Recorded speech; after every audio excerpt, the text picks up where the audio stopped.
नमस्कार दोस्तों, आप सभी का स्वागत है टुडू एस में। तो दिल्ली सल्तनत चल रहा है। दिल्ली सल्तनत के जितने भी प्रमुख शासक है वो सारे मैंने आपको बता दिए। अब शासन प्रशासन देखना है हमको, लेकिन उससे पहले हमको एक छोटा सा देखना है विदेशी आक्रमणकारी मंगोल अर्थात मंगोल साम्राज्य के बारे में पढ़ना है। बहुत ही कम जानकारी रहता है लोगों को इसके बारे में।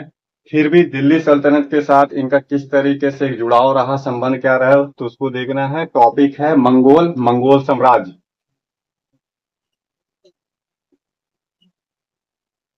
ये टॉपिक है। देखिए, मंगोल एक शब्द है, कहाँ से आया है? मंगोलिया। मंगोल शब्द मंगोलिया से आया। मंगोलिया क्या है? एक कंट्री है, देश है। तो कंट्री कहाँ पे है? ये कंट्री है ईस्ट एशिया में, पूर्वी एशिया। अगर चीन का आप मैप देखेंगे तो यहाँ पे आपको मंगोलिया दिखाई देगा। चाइना के उत्तर में एक कंट्री है मंगोलिया। राजधानी अभी इसकी करंट में वर्तमान में बात करूं तो मैं उलान बटोर ये राजधानी है। लेकिन मंगोलों की राजधानी उस समय हुआ करती थी कारोकोरम। कारोकोरम, ये पर्वत का भी नाम है कारोकोरम, लेकिन एग्जैक्ट उस समय का कारोकोरम जो राजधानी थी मंगोलों की, ये मंगोलिया में था। मंगोलिया हार्टलैंड, ये मंगोलिया कंट्री है। तो करंट में तो राजधानी उलान बटोर है, लेकिन उस समय की राजधानी मंगोलों की हुआ करती थी कारोकोरम, जो मंगोलिया में है। कुछ पृष्ठभूमि इस तरीके से है, बैकग्राउंड,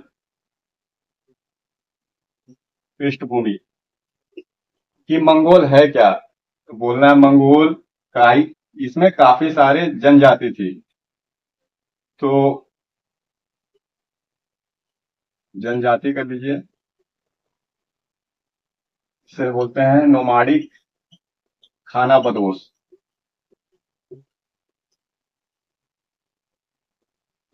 जनजाति नोमाडी खाना बदोश जनजाति, बहुत सारी जनजाति थी, बहुत अधिक संख्या में थी।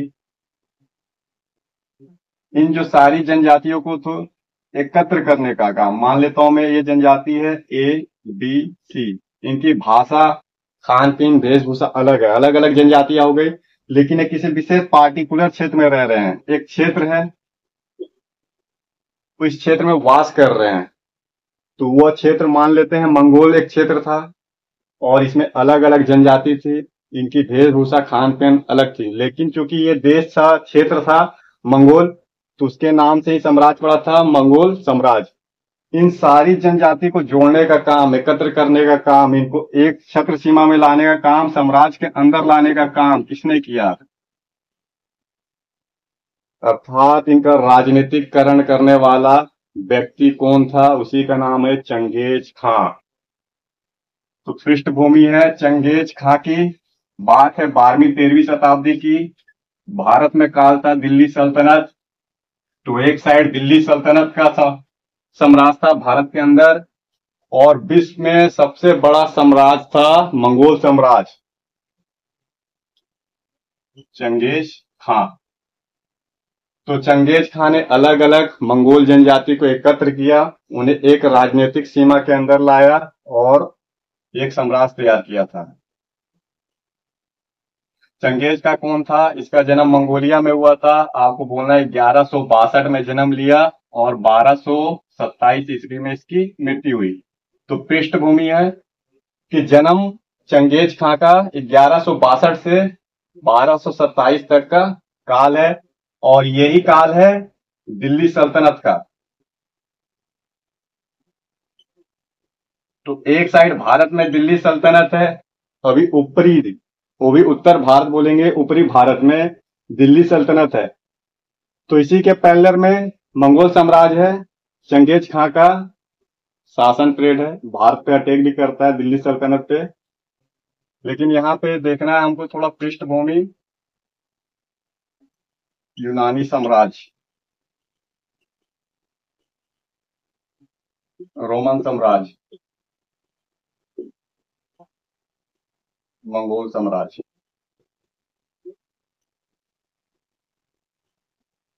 अगर आप वर्ल्ड हिस्ट्री पढ़ेंगे, विश्व का इतिहास, तो उसमें 3 बड़े बड़े साम्राज्य को पढ़ना होता है, कुछ राजाओं का नाम। यूनानी साम्राज्य, रोमन साम्राज्य, मंगोल साम्राज्य। मंगोल साम्राज्य विश्व का सबसे बड़ा साम्राज्य है। फैक्ट में नोट करेंगे, विश्व का सबसे बड़ा अगर साम्राज्य है इतिहास में तो वह है मंगोलों का। इनका साम्राज्य कहां से कहां तक था तो थोड़ा मैप में देख लीजिए।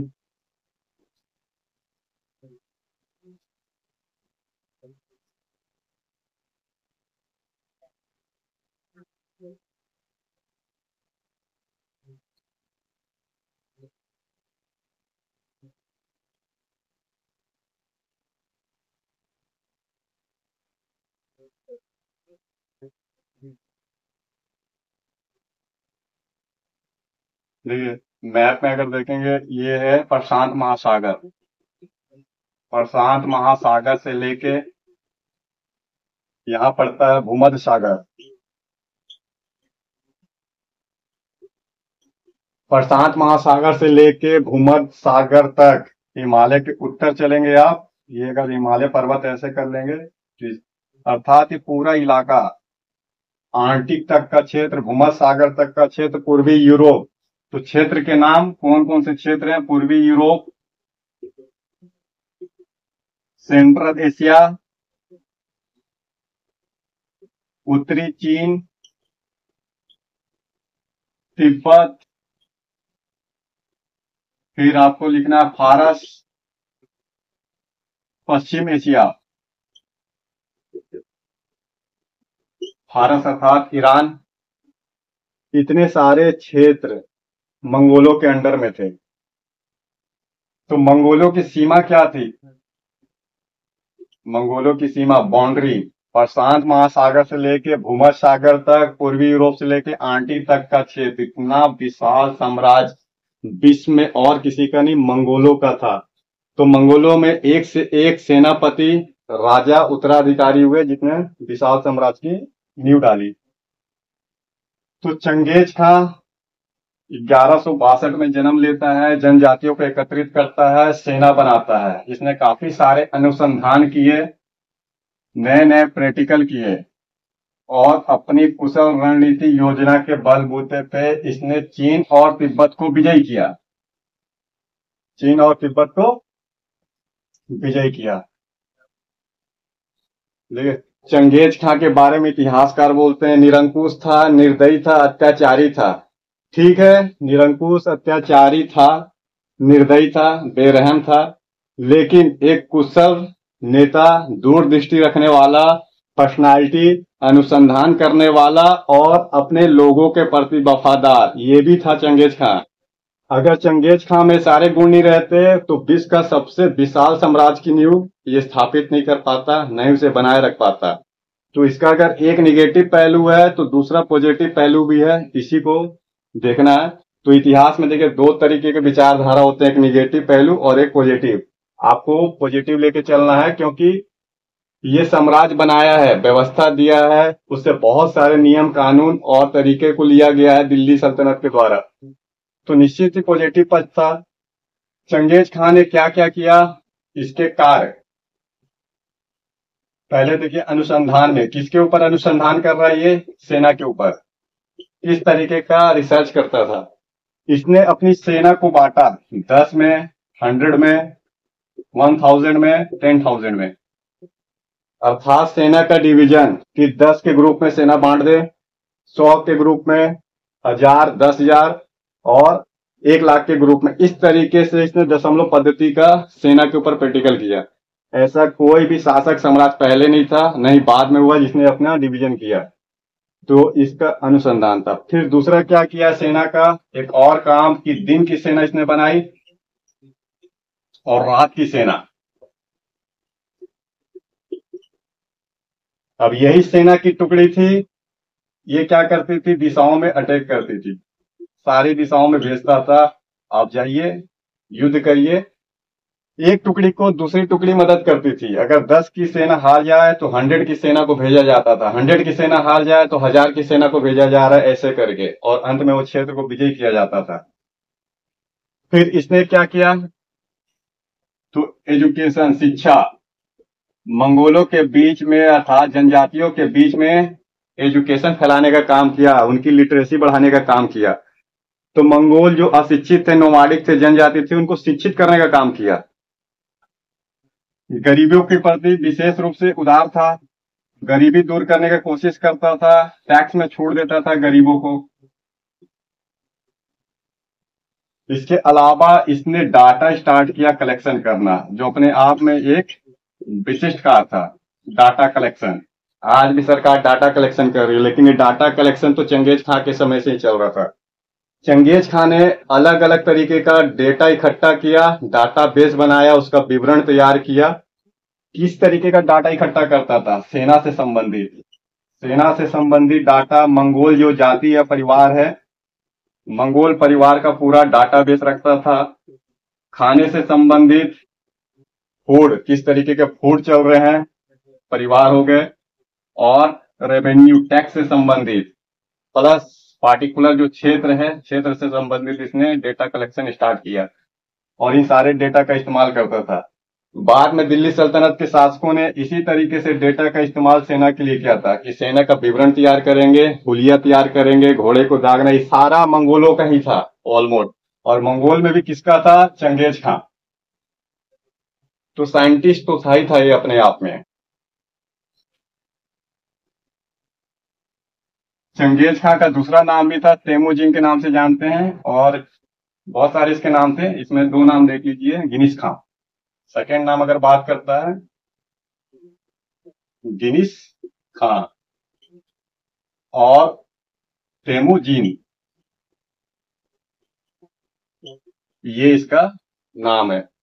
भारत पे इसने अटैक किया था, लेकिन सिंध तक का क्षेत्र इसके अंडर में आया था, उसके बाद ये वापस चला गया था। भारत पे बात है कि जब ये अटैक किया था, कारण था जलालुद्दीन। ये जलालुद्दीन जो दिल्ली सल्तनत के सीमा पे रहता था, इसने क्या किया था? जलालुद्दीन जो चंगेज खां का क्षेत्र था अफगानिस्तान, अफगानिस्तान में गजनी पे अटैक किया था और कुछ मंगोल सेना को इसने परास्त कर दिया, हत्या भी कर दी। तो मंगोल सेना को पराजित किया जलालुद्दीन ने। जैसे पता चला चंगेज खां को, चंगेज खां विशाल सेना लेके जलालुद्दीन के पीछे आया। जलालुद्दीन इल्तुतमिश के पास गया मदद मांगने के लिए, लेकिन इल्तुतमिश ने मदद देने से मना कर दिया था जलालुद्दीन को। ये जलालुद्दीन इल्तुतमिश के पास मंगोलों के खिलाफ अर्थात चंगेज खां के खिलाफ गया था मदद मांगने। इल्तुतमिश ने मना कर दिया, क्योंकि चंगेज खां के पास विशाल सेना थी। इल्तुतमिश की किस्मत थी कि चंगेज खां सिंधु नदी पार करके इल्तुतमिश पर अटैक नहीं किया। अदरवाइज अगर चंगेज खां चाहता तो ये सेकंड भर में भारत को जीत सकता था, लेकिन चंगेज खां ने अपना सारा ध्यान सेंट्रल एशिया फिर से दिया, फिर से मंगोल साम्राज्य पे दिया। तो इल्तुतमिश की भी समझदारी से बच गया और अंत में जलालुद्दीन जो है इसका पक्ष लेने से मना कर दिया इल्तुतमिश ने। तो ये बात है, चंगेज खां का परेड जो है 12वीं 13वीं शताब्दी में बोलेंगे आप। तो ये चंगेज खां, ये ताओ धर्म के प्रति विशेष इसका लगाव था तो मुस्लिम, लेकिन ताओ धर्म से भी ये प्रभावित था। काफी सारे ताओ नेताओं, राजनेता जो भी थे, धार्मिक गुरु, उनको सम्मानित भी करता था और धर्म से संबंधित डिस्कशन भी करता था, तो धार्मिक वार्तालाप भी करता था। अंतिम समय में जब चंगेज खां मरा तो इसने अपनी संपत्ति क्या किया? परिवारों के बीच में डिस्ट्रीब्यूट कर दिया। ये संपत्ति है, संपत्ति को परिवार के बीच में डिस्ट्रीब्यूट कर रहा है अपने अंतिम समय में। और अंतिम समय पे इसने अपना उत्तराधिकारी भी घोषित किया अपने बेटे को, 3rd नंबर का बेटा को। तो चंगेज खां मरने से पहले संपत्ति परिवारों के बीच में डिस्ट्रीब्यूट कर दिया। और इतने सारे इसके काम थे कि भारत में उस समय ये लगभग अटैक किया था, सिंधु नदी तक आया था। चलिए नेक्स्ट में देखें और कुछ शासक। तो चंगेज खां का उत्तराधिकारी, चंगेज खां, अब इसका उत्तराधिकारी देख लीजिए कौन कौन से हैं। 3 बेटे थे, तो इसमें 3rd नंबर का बेटा, जो 3rd नंबर का बेटा था उदगई खां, उदगई खां। मैं आपसे बोल रहा हूं, देखिए जो लैंग्वेज है उस लैंग्वेज का हिंदी में ट्रांसलेशन किया जाता है, तो जो साउंड है वो कन्वर्ट हो जाते हैं इंग्लिश के कुछ अलग हो जाते हैं, उदगिर लैंग्वेज में अलग हो जाएंगे, फारसी लैंग्वेज में अलग हो जाते हैं। फिर भी नाम देख लीजिएगा, उदगई, सिंपल हिंदी में उदगई खां आता है। और इसको चंगेज खां ने, उदगई खां को, जो इसका बेटा था, कौन था, थर्ड नंबर का बेटा था, उत्तराधिकारी घोषित किया। एक और भी बेटा था, बड़ा बेटा चंगताई खां, चंगताई खां, ये इसके बाद उत्तराधिकारी बना। तो उत्तराधिकारी चंगेज खां के बाद उदगई खां बना। ये उदगई खां वही है जो चंगेज खां के साथ युद्ध किया था। जो बेटा था, पिता के साथ काफी सारे युद्ध में पार्टिसिपेट करता था, युद्ध लड़ता था। भारत में होते थे, पिता अगर युद्ध करने जा रहा है तो बेटा भी साथ में जाता था, सवार नेतृत्व करता था सवारियों का, सेनापति के रूप में। जैसे हैदर अली के साथ टीपू सुल्तान जाता था, ठीक उसी तरीके से चंगेज खां उदगई खां के साथ जाता था, उदगई खां चंगेज खां के साथ जाते, दोनों बेटा बाप युद्ध कर रहे थे साथ साथ लड़के। तो इससे काफी प्रभावित था चंगेज खां ने, इसे कुशलता और योग्यता मानते हुए अपना उत्तराधिकारी घोषित किया। बाद में चंगताई खां आया, ये इसका भाई था, ये उत्तराधिकारी बना, मंगोल साम्राज्य की विस्तारित करने का काम किया। फिर बातू खां, ये सबसे खतरनाक शासक माना जाता है और सबसे बड़ा साम्राज्य मंगोलों का इसी के समय। अगर पूर्वी यूरोप तक साम्राज्य विस्तार हुआ है तो पूर्वी यूरोप तक साम्राज्य विस्तार करने का काम बातू खां ने किया है। इसने हंगरी को, पोलैंड को, बाल्टिक क्षेत्रों को जीता। तो बातू खां ये कुशल रणनीतिकार बनाने वाला, योजना बनाने वाला था। इसने काफी सारे प्रैक्टिकल अपने क्षेत्र में कराए थे और अपने मंत्रियों के द्वारा कराता था। जैसे टैक्स सिस्टम, बिल्कुल नए प्रकार का टैक्स सिस्टम बनाया। व्यापार का नियम, तो पहले से जो भी चल रहे थे टैक्स प्रणाली, उसको छोड़ के नए तरीके से टैक्स प्रणाली लागू किया। बातू खां ने नया व्यापार का नियम बनाया। अब बातू खां के समय जब पूरा सेंट्रल एशिया से लेके आंटी तक का क्षेत्र, पूर्वी यूरोप तक का क्षेत्र आ चुका था, तो लॉजिस्टिक प्रॉब्लम आती है। जब इतना बड़ा साम्राज्य रहेगा तो सड़क चाहिए रहेंगे, डाक तंत्र चाहिए रहेगा। बातू खां ने सड़क और डाक तंत्र का एक पूरा अपने साम्राज्य में नेटवर्क तैयार किया था। नेटवर्क, किस चीज का नेटवर्क बोलेंगे, सड़क का और डाक का। देखिए, मंगोल साम्राज्य के अंदर ट्रेड हो रहे थे। उस समय जितने भी नए नए प्रोडक्ट थे, नए नए सामान थे बाजार में आए हुए, फॉर एग्जाम्पल के लिए कागज, बारूद, इसको थोड़ा और समझ लेते हैं। उस समय अगर बात करें 11वीं से लेकर 13वीं शताब्दी तक का जो पीरियड था, नए नए आविष्कार हो रहे थे। और ये सारे आविष्कार कहाँ पे हो रहे थे, चाइना में हो रहे थे। उस समय चाइना आविष्कार में टॉप नंबर पे माना जाता था। नए नए आविष्कार हो रहे थे। कैसे आविष्कार हो रहे थे बोलेंगे, कागज, बारूद, दिशा सूचक यंत्र, रेशमी कपड़े तो थे ही थे, ट्रेड चल रहा था रेशमी कपड़ों का। मसाले भारत से जा रहे थे, ये सब व्यापार का सामान। फिर भी नए नए रेशमी प्रोडक्ट, वस्त्र बन रहे थे, कपड़े बन रहे थे और नए मसाले का ट्रेड हो रहा था उस समय। प्लस घोड़े थे सेंट्रल एशिया के, तो सेंट्रल एशिया में घोड़े मिल रहे थे। ये वो प्रोडक्ट है जो 11वीं 12वीं शताब्दी में आविष्कारित हुए थे, अर्थात इनोवेट हुए थे उस समय। कागज, बारूद, दिशा सूचक यंत्र। आ कैसे रहे थे, चाइना से चल रहा था, चीन से। अगर यूरोप तक पहुंचना था, मान लेता हूं यूरोप तक, तो कैसे पहुंचते, मंगोल डाक और सड़क तंत्र के जरिए। डाक और सड़क नेटवर्क, तो इसको बनाना होगा, व्यवस्थित रखना होगा, हमेशा मेंटेन करना होगा, तभी तो तीव्र गति से सामान पहुंच सकता है। उस समय तो हवाई जहाज थे नहीं कि तुरंत पहुंच जाता। डाक और सड़क तंत्र थे, इसको भी हमेशा बनाए रखना होता था। दिशा, दूरी और रेन बसेरा भी रखना होता था। व्यापारियों के लिए विशेष रूप से आवास क्षेत्र बनाना होता था। ये सब किसके समय हुआ, तो बोलेंगे आप मंगोलों के समय हुआ। इस तरीके से चाइना से लेके यूरोप तक सामान जो भी पहुंच रहे थे, डाक और सड़क तंत्र के द्वारा मंगोल साम्राज्य के समय पहुंच रहे थे।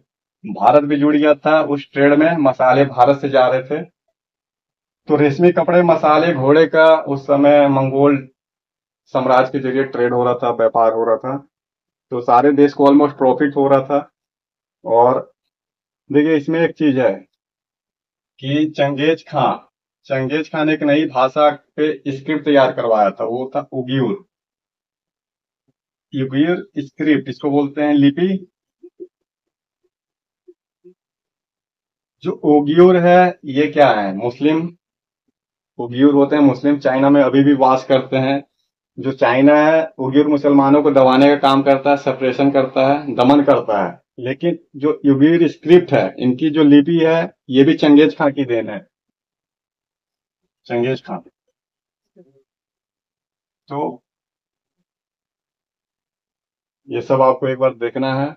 और इसमें मैंने पहले भी बहुत सारे वीडियो बनाया हुआ है, जिसको आप देख सकते हैं।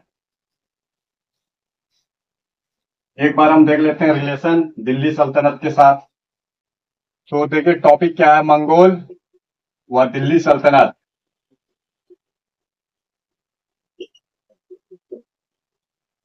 तो मंगोल के बारे में तो आप समझ गए कि मंगोल कौन थे। लेकिन दिल्ली सल्तनत के शासक कौन थे, ये भी या तो तुर्की थे या तो मंगोल थे। दो नस्ल के थे, या तो तुर्की या तो मंगोल। इन दोनों के बीच में वैवाहिक संबंध होता था, संबंध बनते थे। और ऐसे करके जो दिल्ली सल्तनत के शासक थे, या तो तुर्की कला आर्ट्स वास्तुकला सैन ट्रेन में ट्रेन थे, या तो मंगोल वास्तुकला सैन प्रशिक्षण में ट्रेन थे। तो मंगोल के ही उत्तराधिकारी थे एक तरीके से समझिए। जो दिल्ली सल्तनत है, ये मंगोलों के ही वंशज है और उत्तराधिकारी हैं। कोई इनसे अलग नहीं है दिल्ली सल्तनत के शासक। इल्तुतमिश हो, बलबन हो, अलाउद्दीन खिलजी, फिरोज शाह तुगलक, मोहम्मद बिन तुगलक, जितने भी दिल्ली सल्तनत के शासक पढ़ते हैं आप, वो सब या तो तुर्की मंगोलों के उत्तराधिकारी थे। विशेष रूप से सैन ट्रेन प्राप्त किए थे। भारत पे इन्होंने विजय कैसे किया था, तो अपने विशेष रणनीति के बदौलत, जैसे घोड़े का प्रयोग किया, तीर धनुष का प्रयोग किया। नए प्रकार के तीर धनुष आए थे जो दूर तक मार करते थे, इलास्टिसिटी बहुत अधिक थी इसकी। ये सब कहां से आ रहा था, ये सब मंगोल साम्राज्य से ही आ रहा था। जब अगर ये जिस सैन ट्रेन में इन्होंने ट्रेनिंग ली है, या फिर हथियार चलाने में निपुणता प्राप्त की है, घोड़े चलाने में इन्होंने दस्ता प्राप्त की है, किसने, मंगोलों ने। तो दिल्ली सल्तनत के शासक ने भी सेम इसी तरीके से ट्रेनिंग ली है, कोई इनसे अलग नहीं थे। तो जब मंगोल बार बार अटैक करते थे, तो दिल्ली सल्तनत के शासक भी इनके साथ युद्ध करते थे। ऐसा नहीं था दिल्ली सल्तनत के शासक पीछे हटते थे और डर जाते थे। दिल्ली सल्तनत के शासक और मंगोलों के बीच युद्ध चला। काफी सारे ऐसे युद्ध हुए जो दिल्ली सल्तनत के शासक जिसमें विजयी रहे। जैसे बलबन विजयी रहा काफी सारे युद्ध में, अलाउद्दीन खिलजी रहा, इसने मंगोल सेना को पीछे धकेल दिया। तो ऐसा नहीं है कि दिल्ली सल्तनत के शासक कमजोर थे। देखिए 100 साल का युद्ध है, कोई 1-2 साल का युद्ध नहीं है, 100 साल का युद्ध, आक्रमण। अर्थात मंगोल जो है 100 साल तक लगातार बीच बीच में अटैक करते रहे दिल्ली सल्तनत के ऊपर। और स्टार्ट कहां से हुआ था, तो इल्तुतमिश से। गुलाम वंश की स्थापना कुतुबुद्दीन ऐबक, इसके बाद इल्तुतमिश बाद के अनुशासक है। तो इल्तुतमिश के समय से स्टार्ट हो चुका था आक्रमण करना। मंगोल आक्रमण कर रहे हैं कुछ चंगेज खां के नेतृत्व में, लेकिन सिंधु नदी तक। भारत के अंदर बाद में अटैक हुआ। तो 100 साल तक अटैक हुए, और 100 साल के अंदर जो भी शासक होंगे उनको युद्ध झेलना होगा। 1227 से लेके, और इससे भी अधिक का पीरियड है, तो 1343 तक लगातार आक्रमण होते रहे। बलबन, अलाउद्दीन खिलजी,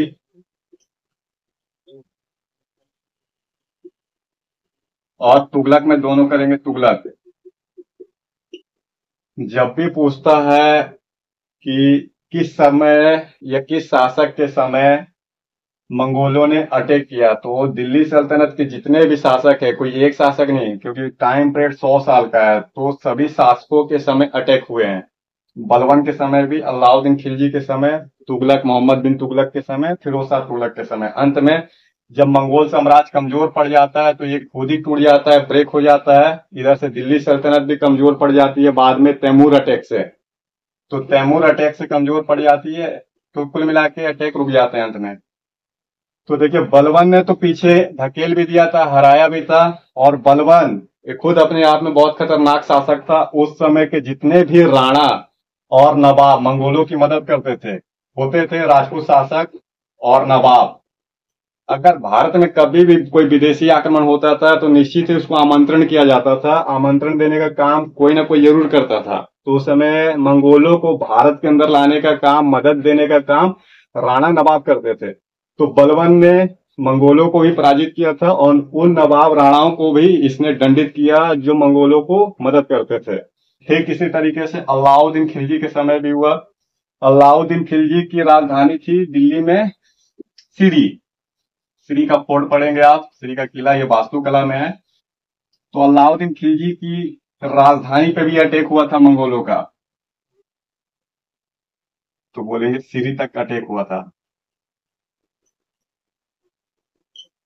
बाद में ऐसा हुआ कि जो मंगोल थे, अलाउद्दीन खिलजी, इसकी राजधानी हुआ करती थी श्री का किला, तो दिल्ली तक पहुंच चुके थे, दिल्ली पे अटैक कर रहे थे। और मंगोलों ने पहले से ही लाहौर, मुल्तान, कश्मीर और सिंध इसको विजय किया हुआ था। तो भारत में जो लाहौर, मुल्तान, सिंध, कश्मीर मंगोलों के अंडर आ चुके थे, लेकिन बलवन ने इसे वापस ले लिया, अलाउद्दीन खिलजी ने वापस ले लिया। जब अलाउद्दीन खिलजी इसकी राजधानी सीरी के किला पे अटैक हुआ तो अलाउद्दीन खिलजी ने भी इन्हें परास्त किया और पीछे ढकेल दिया। बाद में मंगोल धीरे धीरे दिल्ली में बसे। मंगोलपुरी एक जगह भी है दिल्ली में, मंगोलों के नाम से है मंगोलपुरी। तो दिल्ली में बसे,